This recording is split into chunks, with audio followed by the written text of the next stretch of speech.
Jesus loves me, this I know, for the Bible tells me so. Little ones to him belong. They are weak, but he is strong.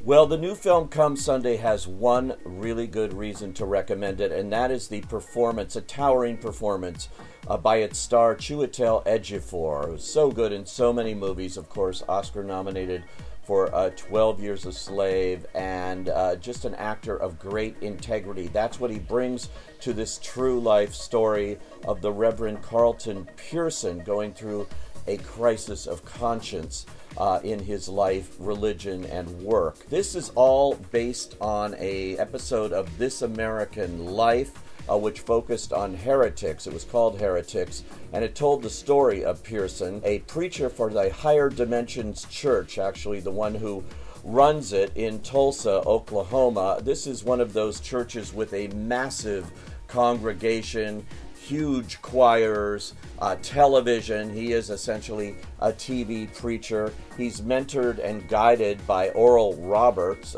played here nicely by Martin Sheen, and his career and marriage, played by a wonderful actress named Condola Rashad, seem to be going well, although his wife keeps questioning his latest decisions. You were called, Carlton.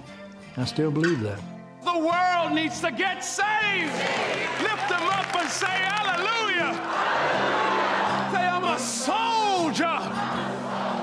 The problems begin when he visits a relative, played by Danny Glover, in prison, who may be up for parole, and he's here to weigh in on that, but he can't deliver what Glover needs there, and the prisoner, he winds up killing himself.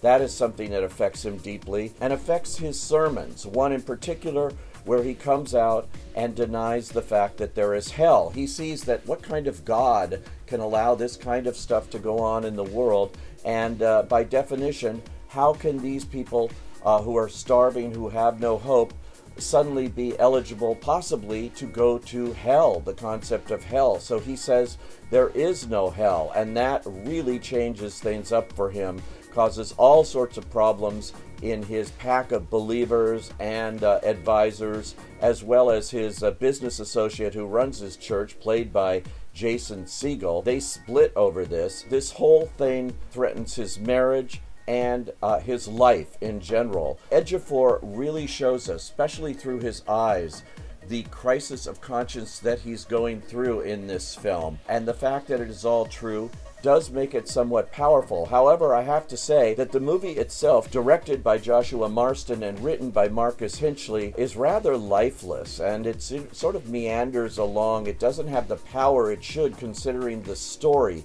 It didn't affect me. I needed something from a movie like this that, in effect, gives me religion in one way or another. Instead, it just sort of passes the time. Are you certain it was God's voice you heard? I've never been more sure of anything in my life, and I'm not backing down. The movie may have power, may have meaning for those who are already converted, but I don't think it's going to be a huge revelation for anybody else, except to see, once again, what a great actor Chiwetel Ejiofor is in this. And I also want to do a shout out for Lakeith Stanfield, who plays Reggie, the church's organist. He is HIV positive in the story here, and that causes conflict between him and Pearson, who urges him basically to renounce or at least sort of bury the idea that he's gay. This is something that he can't come to terms with, and it's a rather sad and interesting moving moment towards the end of the film when they finally come head to head on that. I'm going to have a hard time recommending this for everybody unless it sounds like something that you want to see, or for Ejiofor fans. So I say, well, maybe.